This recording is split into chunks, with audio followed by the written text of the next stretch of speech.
Welcome to the Tailoring Talk Show with me, your host, Roberto Revilla. I'm a bespoke tailor, menswear designer, and owner of Roberto Revilla London suit, shoe, and shirt makers. It's the podcast where you drop in for the threads, but often leave with something quite unexpected. You join me as I meet self-starters and creators to learn about their journeys, the highs and lows, and lessons they've learned along the way. Please support the show by subscribing, and if you're listening on Apple Podcasts or Spotify, it helps so much if you take a few seconds to rate and review my show. I am joined today by someone that I call the brain engineer. Like, if you imagine sitting in a chair with this amazing person behind you, and she's literally got your head open, and she's kind of in there with a soldering iron, just rewiring and reconnecting things. Most entrepreneurs, like myself, want to grow their businesses. We are super overwhelmed. My guest helps to rewire the brains of people like me to become more efficient and effective while experiencing more inner peace. She is the host of the LifePix University podcast, which I am a great fan of. And without further ado, she's here today to help make us all better, supercharge us. ST Rappaport, welcome back. How are you? I am so excited. I've been so looking forward to speaking with you again, Roberto. Exactly. Now, yeah, I do all the wiring, except that all of it is non-invasive. So, yeah, that was again one of my really visceral examples there. But yeah, you don't literally cut people's heads open. So keen-eared listeners will have heard me say welcome back, or will have heard you use the word again, because this is kind of a do-over. So I don't want to fool anybody, but ST and I, we met and we recorded in inverted commas a couple weeks ago, and we had such an amazing conversation. I think we hit it off. The energy was great. I learned so much from you. And then we got to the end of it and we were saying our goodbyes. And I realized that I did not, for the first time in Tailoring Talk history, hit the record button. But it's good because then I get to speak to you again. Exactly. That's it. So I don't know if we're going to recreate some of the gold we created first time, but, you know, whatever. I think we're going to create even better gold. Exactly. Now, you are calling in from Florida. Yes. Just outside of Miami. Just near Miami, yep. Yeah. Is it in Miami? No, you're outside of Miami. Near Miami, just outside. Yeah, exactly. How's the weather today? Humid. Hot. Florida summers. Is it one of those where if you step outside your front door out of the climate control, you're just drenched in sweat? Drenched in sweat, and here becomes frizz. That's why it's like this, so... Yeah. I know what those Florida summers are like. Kind of miss them though. It's getting warmer over here, but yeah. I'm down in the basement in the bowels of our building in our workroom. And it's in the basement. It's in the basement, yeah. So I don't even know if the sun's still shining outside, but it kind of feels like Miami. You have so little sun that you never even get to enjoy that little bit of sun that you guys get. Excuse me, I think there's a stat that shows that we have more sunny days than rainy days here in the UK. Oh, okay. Well, actually, no, it might be that we have more non-rainy days than rainy days, but that it doesn't mean the sun's out. It doesn't mean the sun's out. Exactly. That's it. So yeah, but there we go. But you're not a Florida native. No, I grew up in New Jersey. Exactly. I lived there most of my life, besides for the 2 years that I spent in Manchester. That's right. Oh, yeah, that's right. Yeah, you were over here for a little bit as well. So what took you from New Jersey to Florida via Manchester? What took me? It was separately. Manchester had nothing to do with this. But actually, I don't know if I even told you this, but exactly a year ago in 2 days, okay, so like May 25th, 2022, my dad was riding a bike in a park, and he fell off the bike and became paralyzed from the neck down. Oh my God. And yeah, so he had like 3 broken discs, a broken backbone, the whole like shebang. And so we moved down here to Florida for treatment to get hyperbaric oxygen treatment, just like pure oxygen. Yeah. Most hospitals have them, but in America, they're not as good about it as they are in England. And like the FDA only approves for like very specific conditions. So most hospitals don't want to do it. But there's this guy here in Florida who does it, who's amazing. And he's like helped like tons of veterans and like tons of people. Happens to be my dad's like only the third known person to be that paralyzed, like completely from the neck down, to be able to be recovered from it. But that's why we moved to Florida, because now he's getting treatment here and he needed a lot of help. Wow. So yeah, answer your question. So there was a happy ending. So he's doing well now. Yeah. He's like got all his functions back. He's not completely, like he still needs help. A lot of like fine motor, his left hand still needs a lot of help. But for the most part, he's like, they said he might never be able to walk again. And even if, like it's going to take 2 years before you even like see any sort of results or anything. And he was like walking with a cane, but it was walking within 4 months. So yeah, that's really good. yeah, it's amazing. Wow. We need to get onto your own superhero origin story, and how you got to where you are today, which is, helping people almost realize or work towards the best version of themselves. If we go back to, let's go back to your 5th grade story. Start all the way there. Okay. Back in the beginning. When I was in 5th grade, I struggled with reading. And after endless amount of reading tutors, which had me out of class a lot, and I absolutely loved it because I did not like school. My parents decided it was time to do something else. And so they brought in what's called Feuerstein mediators. These are people who work on the brain and how your brain thinks instead of doing the typical reading tutor. And because of that, my reading got better, but also every single other year of my life got better. So academically, I did much better. Socially, confidence, everything just like became much better. And at that age, I knew I wanted to learn more about this, but I didn't think like I'd be doing it full time. Like I was more into like photography and doing other things, and actually started a first business like that. Oh, you finished? I was listening Were you even listening? I was listening. I was looking forward to the next bit. Oh, the interesting part. Yeah. This is just like you're like, let's start back in 5th grade. I'm like, let's go back to the boring. Let's go to the interesting part. Yes, the really interesting part. So I started getting training for this in 2017, actually, when I came home for a summer break, spring break, something, I think, from England. They started my training. And I did some work while I was in England, doing it with some people there. And when I came back, I did it just like helping people. But it's a couple year process to like get the full training in it. And in this process, I also took a Tony Robbins course. It's called the RPM method, the rapid planning method, how to plan based on your motivation instead of your to-do list. And I found it really interesting. Like, not just like following your to-do list, but like actually like what motivates you and like figuring out creative ways to do what you want to do. And I tried to do it. Like I really did, not just like the people that said like, oh, I tried and like they gave up after once, but like I really struggled to do a big part of what he was talking about. Because even though I was very much a planner and I've been planning my days the night before for years already at that point, I had a very hard time like thinking about what's going to be in 6 months' time, what's going to be in a year's time. Like the big picture thinking was a very big struggle for me. So I could plan with the motivation part, but I couldn't like actually do the method that he was talking about. So whatever, I just went on with my life. But a few months later, I went to get another specific training for one of the thinking skills called categorizations. Now, categorizing is not just about putting things into a group of like red, yellow, green, blue. Like that I could do.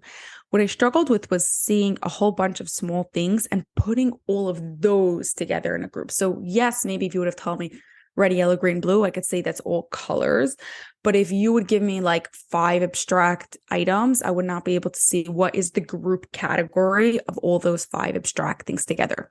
Now, that affects how you plan your day. That affects how you think big picture because you're thinking everything big picture, right? Like I was very much seeing the trees and not so much struggling to see the forest. So once I improved that cognitive function, I did some exercises just to improve that specific thinking skill. Then all of a sudden I started thinking bigger because my brain now was wired differently. My brain didn't have this blockage, making it hard for me to see the forest. I was able to see the trees and the forest. And then I was able to automatically, like, I just like realized, I was like, hey, now I could do this and this and this and do this Tony Robbins course. Or now instead of just working one-on-one with clients, I could work big in groups of people. All I need to do is change one or two things and all these things will fall into place. Not because I wasn't trying before, but because now my brain understood things differently. And it was at that point that I realized high functioning people who do incredible things, run businesses, help tons of people, also have these little blockages that it's not that they're not trying to do everything, but these little blockages are making it challenging for them to do the things that they want to do. Yeah. It's like when, I feel like I'm running at 100 miles an hour all the time, and brain fog, brain cloud, brain dams, whatever, all that just happens all the time. Actually, LifePix podcast has been really helping me out since I first met you. Okay, I need to hear a little bit about that. In what way? Okay, well, what I wanted to do first, because you mentioned cognitive function. Yes. So I want your definition of that. Because, I think one of the things that we take for granted is our brain, because it does a lot of stuff autonomously. We don't really work it. I don't know if it's the biggest muscle in our body. Is the brain a muscle? Yes, it is a muscle, but it's only like 3 pounds. It's really light. Yeah. And yeah. But, like all the muscles in your body, it works best when you actually exercise it. Exactly. And most of us don't really do that. We just take it for granted, like I said, and it just does its stuff. It helps us, it controls our breathing function. And when we want to smell something, we don't really think about how we're doing that. We just kind of, sort of flare our nostrils and sniff. We don't make any correlation between how the different senses can affect each other. I'm really trying hard not to jump into stuff that we've already spoken about. I could tell using which words you're like picking. And the other thing as well is I have your wonderful Jersey accent bouncing around in my head all the time. So, because I am one of those people where, attention deficit, I got 101 things going on, probably more at any one time. It's like Disney animation in my head. So like I think very, very vividly about things. And, as with the whole brain engineer example, that was very visceral. I mean, that was an R-rated metaphor, analogy, whatever you want to call it there. No, but it's been so good. I literally been telling everyone. Brain engineer. I don't even know if you saw on TikTok. I changed it to brain engineer because of you. Yeah. I want to see if AI can generate some sort of avatar of you, but literally, with like soldering iron, someone's head open, but it's like a circuit board, and like you're kind of moving things around in there and just reconnecting stuff. It's just really cool. Anyway, sorry, where was I? Cognitive function. Yes. Sorry, go. Yes. So thinking is not one big thing. Thinking is made up of 28 thinking skills. Another name for those 28 thinking skills is called cognitive functions. That's basically it. So anytime I use the word cognitive functions, it's one of those 28 thinking skills. Now, naturally, we all have stronger ones and weaker ones, but those weaker ones are making it challenging for us to do what we want to do. That's it. Again. Simple, easy. I could go on and on about cognitive functions, but I also know that like I'll never stop.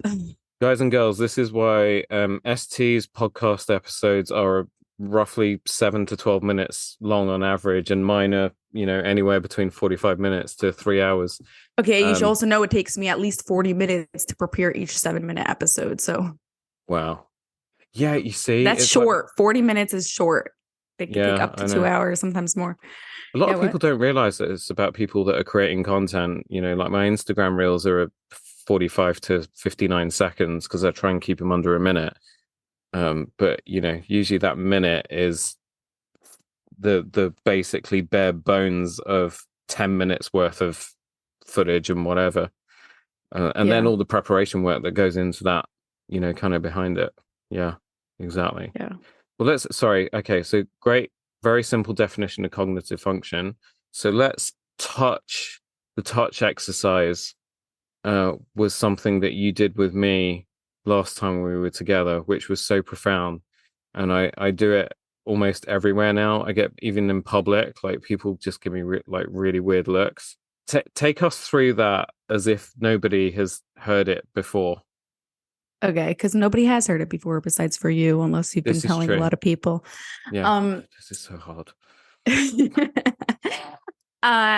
I will just say, like, I just don't want to confuse people. Okay, we have the 28 cognitive functions. We have the 28 thinking skills that we use to do whatever we do, and we could like the story that I said earlier about that thing blocking that categorization is one of the cognitive functions. This focusing thing, don't like mix it up together, the cognitive functions. In order to focus, you need to use your cognitive functions, but we're not going to be using your cognitive functions. I hope that makes sense. Continue. Okay.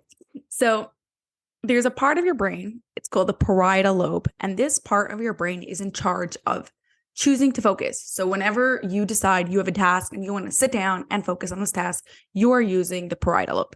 And the parietal lobe is also in charge of the sense of touch.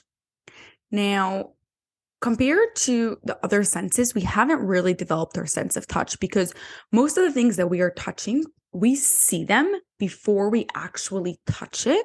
So that means we're so-called like seeing it with our eyes. We're touching with our eyes because our eyes seeing it, our brain's remembering that we felt this thing before and already stimulates like that sense of touch or that feeling before hands or skin actually gets to the item, right? Like you've picked up your phone 100 times. By the time you pick up your phone, if I look at it and pick up my phone out, my phone exactly what it feels like. And the only time we're going to actually use a sense of touch is either if it's a surprise, like for some reason your phone's wet. I hope it's not broken, but that's a surprise. Or if you've never touched that thing before and you're actually feeling it. Now, the way you want to develop this and actually use that sense of touch is by taking away your eyesight, because you're usually seeing with your eyes. As soon as you take away your eyesight, then you have to develop that sense of touch.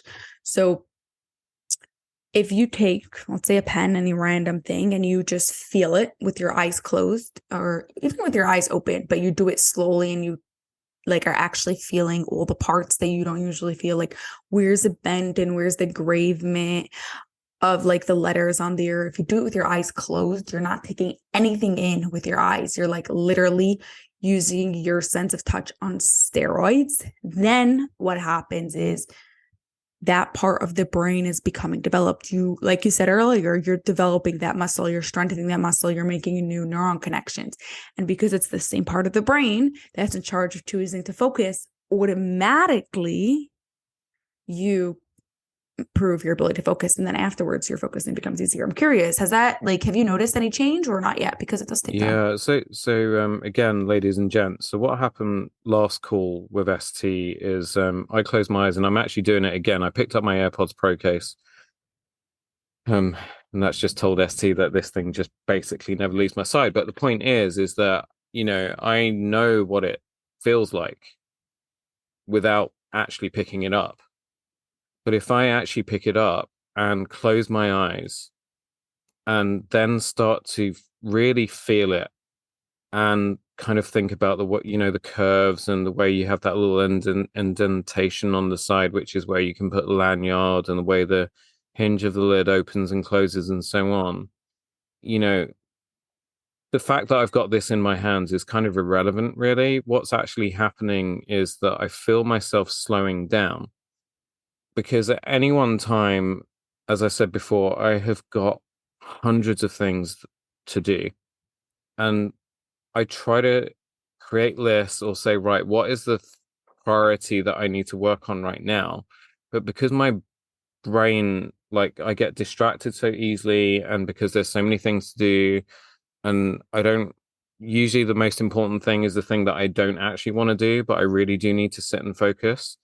So what I've done in the last couple of weeks is when I'm in that situation and I'm like, I really need to focus, to slow myself down, I then do the exercise that ST's taught me, and I pick something up, and I will usually go for something that I do know what it feels like before I even look at it. And I will close my eyes and I will just sit there for a few minutes with that thing, and I will really engage, like feel it and touch it. And it just slows me down. And when I finish that process and I open my eyes again, I just feel so calm and I feel a bit more balanced. And then I can dive straight into the thing that I need to do. And I'm in a flow state, and it's very difficult for anyone to knock me out of it. I love that. I love that so much. You know what you're going to start finding soon, that the more you do this, that part of the brain is getting even more developed, that you're going to have an easier time focusing, and you're going to have to do this exercise less. Yeah. Yeah. That's so awesome. I'm so happy. Yeah. See, so something came out of that episode. Yeah. I feel like not a proud student. Yeah, kind of. Yeah. Anyway, so there we go. Gold star. Gold star.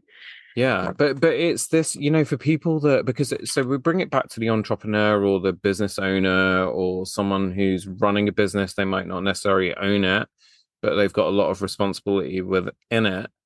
And, again, I think especially in this day and age, because not only do we have a lot of things that we feel we need to do, there's a lot of new things constantly hitting us as well. And these kinds of exercises help with other things that you teach as well. So there's one of your recent episodes where you talk about how it's okay when you're in a situation with someone to actually say, I need to think about this for a second, or let me think about that. And I only listened to that episode this morning, and I've been doing it all day today because I've been back to back with people and I have had tons of information thrown at me, requests thrown at me. It is relentless. It's nonstop. Even as I sit here, I can see all the little, the indicators on like my iMessages and my WhatsApp and stuff, like that little red bubble, the counter is going up. And we're very, very quick to, when someone asks us something, we try to either be clever or we try to just deal with it straight away so we don't have to deal with it later. And, afterwards, we kind of think to ourselves, why did I say that? Because I don't even know if it's right or true or the correct information, or I didn't actually want to answer that right now. I did actually want time to think about it. Well, there's actually nothing wrong, I now know, in actually just saying to someone, like, hang on a second, let me just think about that for a sec. Yeah. And just creating that space for yourself. Give yourself the time to think if other people aren't going to give it to you. Yeah. We're in like such a fast-paced world where like everything needs to happen now. And like, don't get me wrong, like I love speed. I love when things happen now, except when it all goes wrong because of the speed. Then like nobody likes that. So it's worth it taking that second to actually think about it.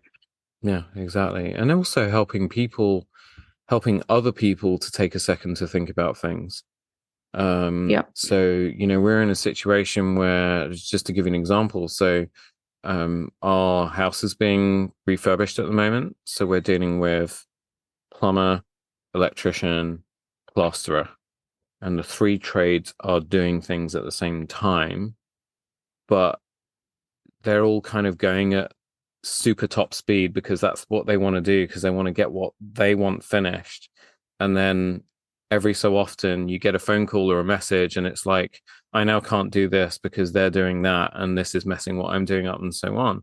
And so what I did is I got all three of them together and I said, right, guys, listen, imagine just for a second, just close your eyes for me and just imagine that we're on a highway, motorway, and it's a 3-lane motorway, and each of you is in your own lane, and you all want to go at top speed.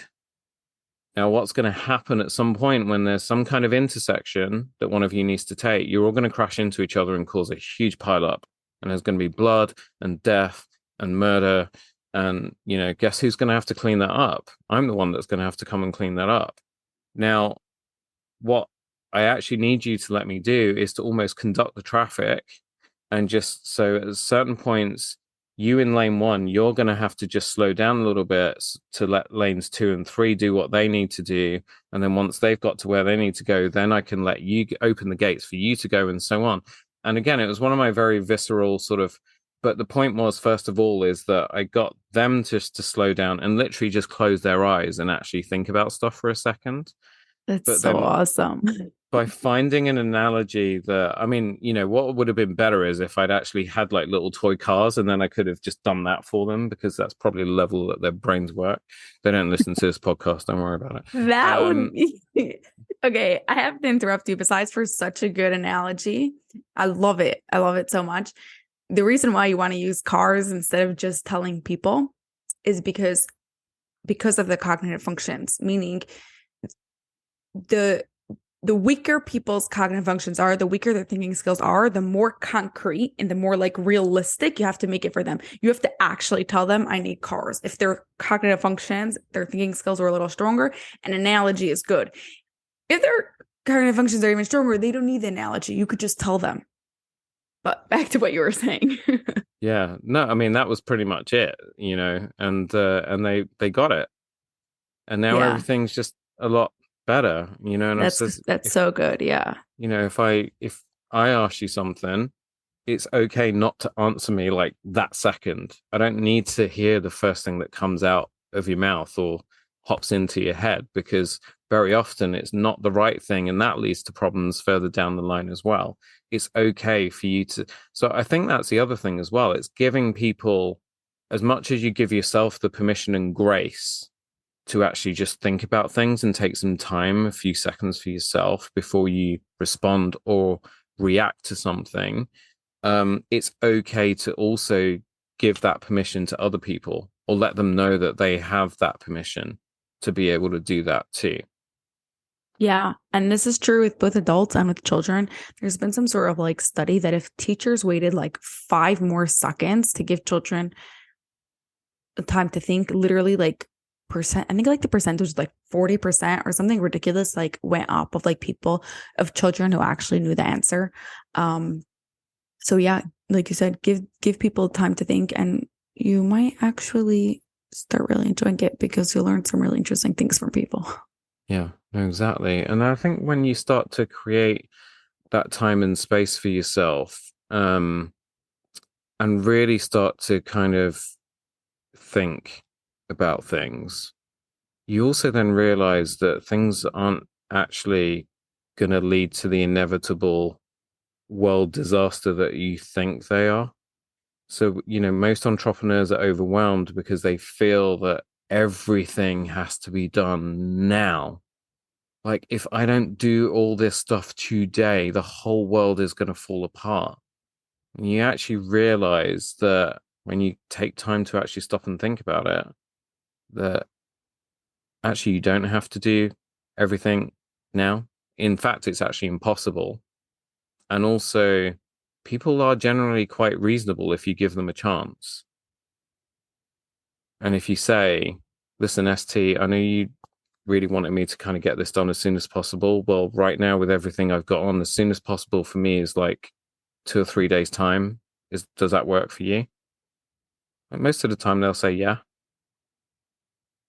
Yeah, I think another interesting thing in that point is that you don't have to make someone else's pressure your pressure. I think that many times, like as entrepreneurs and as like serving people, like we want to help them. And so this person says they need it now, and you don't have to get pulled into the pressure that they have. And just like you said, they may be just another entrepreneur who thinks that everything needs to happen right now, and really nothing will happen. Like you said, you just ask them 2 or 3 days, and just asking them that gives them that chance to think that they didn't think about before. So now they could see it might just be okay. Yeah, exactly. So ST, when you're working with coaching clients and they come to you for the first time, is there some assessment that you take them through? How do you work out kind of where they're at in terms of, how they're using, how they're kind of dealing with things, I guess, um, to then be able to sort of help them kind of get from A to B? Yeah. So I do have an assessment. Anyone could take it at lifepixuniversity.com/CF for cognitive functions. But when I'm working with a client, they're going to take the assessment, obviously, but I look at that assessment very objective. Like, I don't take it as fact. I don't know if objective is the right word. Like, I understand that they're taking this assessment from their perspective because you are in a bottle and you can't read the label of your own bottle.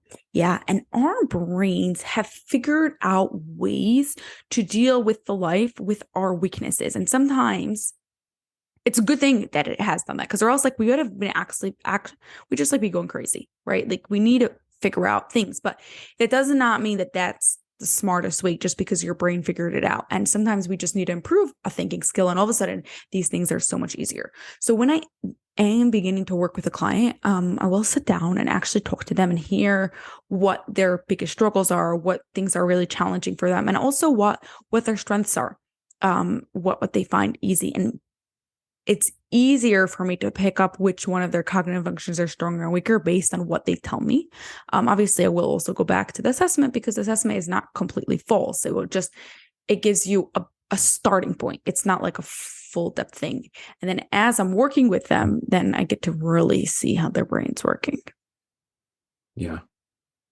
See, in the past, when the subject of focus has come up, people always talk about, the fact that, you should be taking exercise, or meditation is always recommended. Completely useless for someone like me that finds it impossible to sit still for more than like 30 seconds. I have tried meditation so many times, like doesn't work. The closest I get to meditation is doing your exercise of just taking some object, closing my eyes, and then, feeling my way around it. But that's amazing. Like that's more than what you need right now. Yeah. What? Yeah, that's totally. Perfect. Oh, it's all you're going to get right now. And medication. But the thing I love about what you do is that it is outside of all of that. And if used correctly, is something that could really carry through for life. Because the problem with things like exercise, meditation, and so on, those are things that people do for a certain period of time, and then usually they fall off the wagon and they, go by the wayside and they get fat again and so on. I'm using the literal example again, right? Because exercise usually related to physical activity and so on. So yeah, so what you do, not just with coaching, but with your podcast as well, is just an absolute godsend, I would guess, for anyone that discovers it. Sorry, go. No, I was just gonna say, yeah, the reason why like the exercises and those and even like meditation and things like that don't work very well is because they're helping you get through it right now. So like after you exercise, yes, maybe you'll be able to focus for the next little bit. But I want to not just give you a band-aid. I want to actually fix the problem that is causing it to be hard, like the cause, like what is making it hard for you to do this task? What is making it hard for you to focus? That is why I like that touching exercise so much. You say now it does it, you're doing it right before that. I would almost like compare that. You're doing it now to like someone who does exercise before they need to focus. But the difference is that even though it's helping you right now, like I said, when you mentioned it in the beginning, soon you're not going to need to do it as much because that part of your brain is developed. So you are actually solving the problem every single time you do the exercise. You are making your brain's ability to focus easier for the rest of your life, even when you don't do the exercise. Yeah, absolutely. The other thing that I absolutely love about what you do on the pod is you take everyday situations and challenges and help listeners to, give them a different way to actually deal with them, but something that is repeatable. So for example, I was just trying to think of a recent episode. I listened to about 7 or 8, literally on my way into work this morning. But there's one where you were talking about how to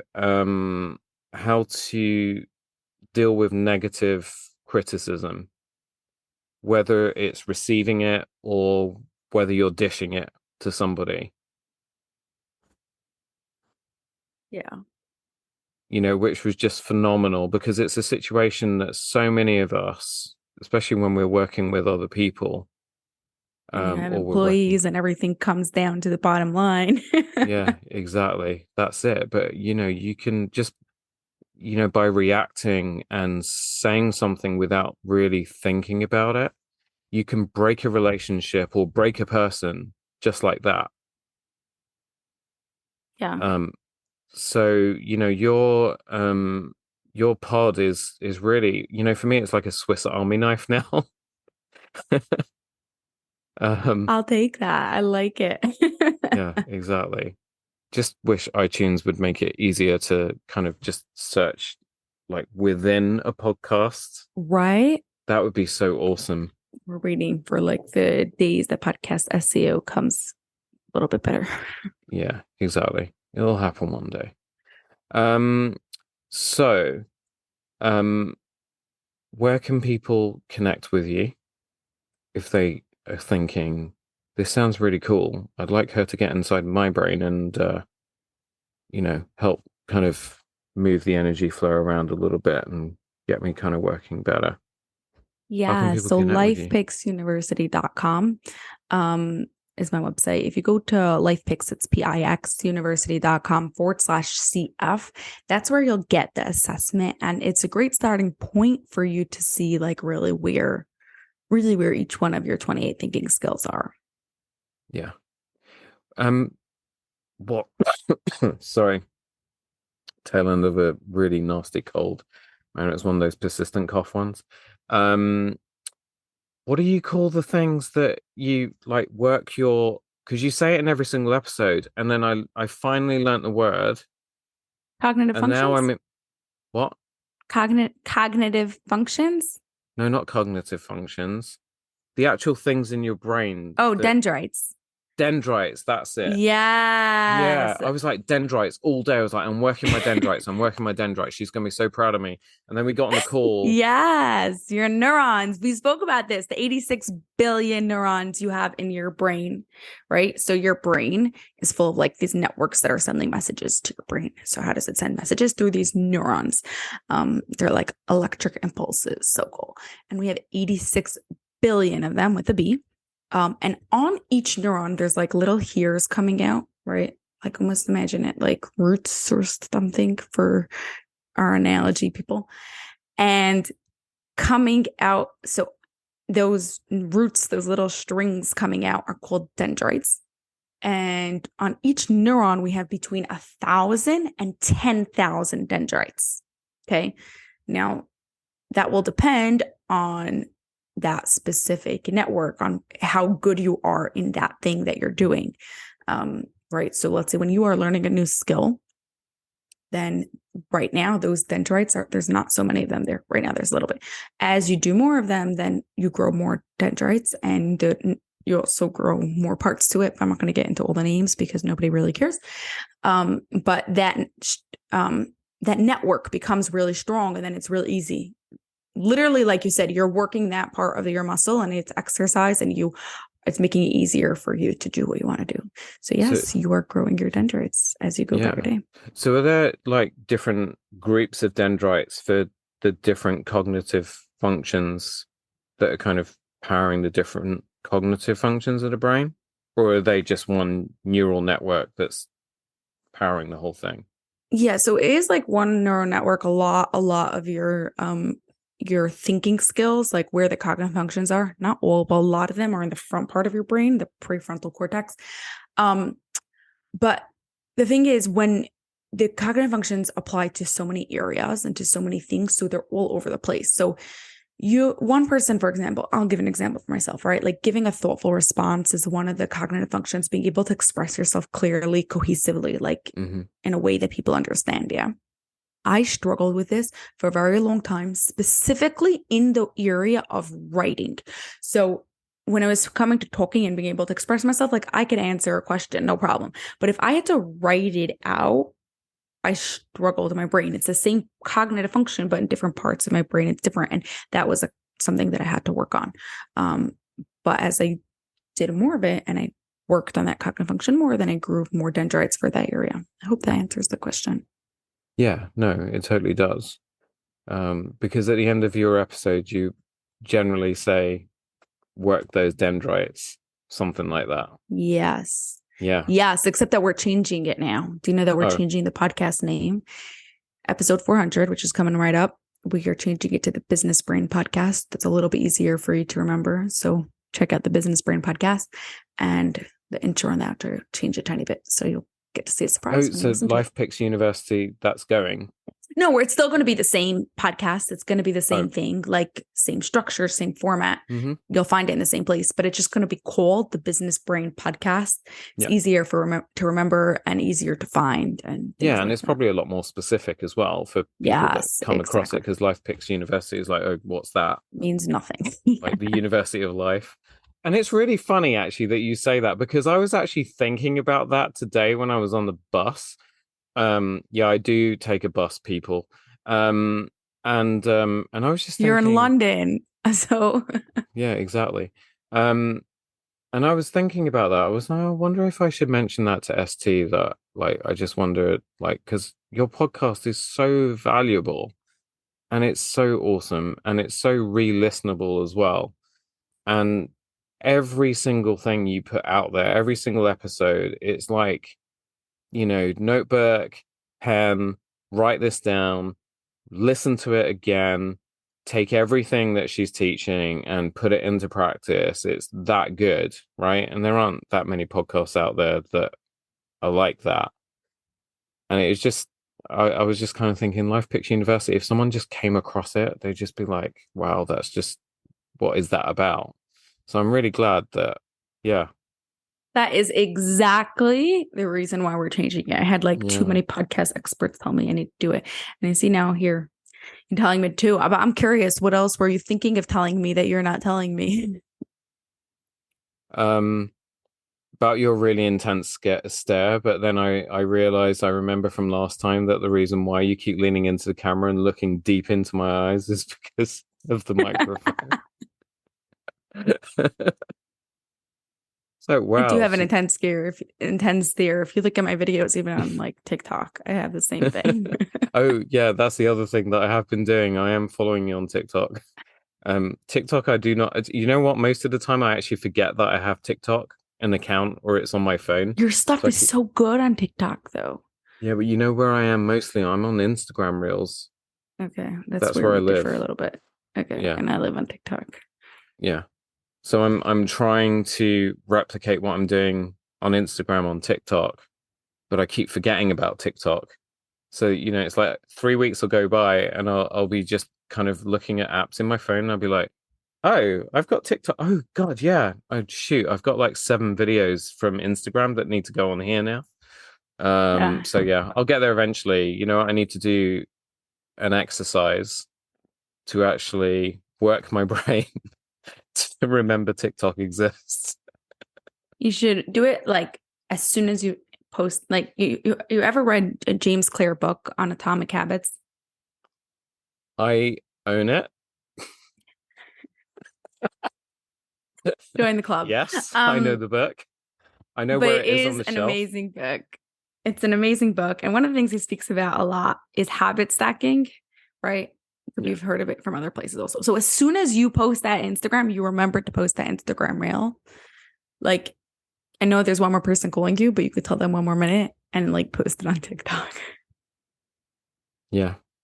Well, I mean, posting an Instagram reel is habit stacking in itself, because it's, create the video, edit it down to under 59 seconds to make sure it actually counts as a short reel. And then you upload it.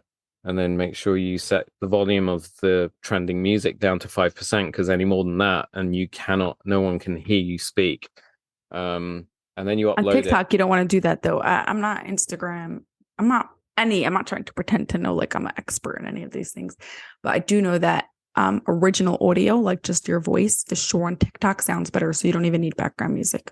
Yeah, no, I don't bother with the background music stuff on TikTok. I just upload the video. I don't even know. I haven't been on TikTok for so long. But your TikTok stuff is awesome, because it's the first time now. This is the end of this podcast is turned into a TikTok promotion thing. I still think TikTok, generally speaking, is a dumpster fire. So I think I only follow you and my head tailor's son, whose account is not about tailoring. It's about how to wash the wheels of your car. And like one of his TikTok videos, account for that. He's got a whole TikTok account for that. It's crazy. Wow. I'm not really that interested, because I get someone else to wash my cars. But one of his videos got like over 1 million views. It's crazy. It's just like how to wash your alloy wheels. So you're really the only two people that I follow. And I like to keep it that way. You're listening to the podcast. That's what really matters, because that's where like you really get it condensed. A lot of thought goes into that. And yeah, you're doing what it says, so that's good. No, but the TikTok stuff's fun, because it's good to see you, giving some of your lessons there, but also your face gets kind of crazy, and that's also fun to watch too. I have zero control over my facial expressions, people. But you're very genuine, and which is the main thing. There's nothing contrived about you. You just get on with it. And so people should definitely, if you are listening to this and you are on TikTok, go check. Are you changing the TikTok handle as well, or is that going to stay? No, for now it's the LifePix University. So yeah, LifePix University, the website, the TikTok. If you prefer Instagram, I am on there also, LifePix University. Yeah. I don't know if I'm following you there. I will, as soon as I get off this call, make sure that I check that. Brilliant. ST, thank you so much for this do-over. I really, really appreciate you. Everyone listening, make sure you head over to, while it's still, lifepixuniversity.com, lifepixuniversity.com, and you can /CF, yeah. /CF to take the assessment.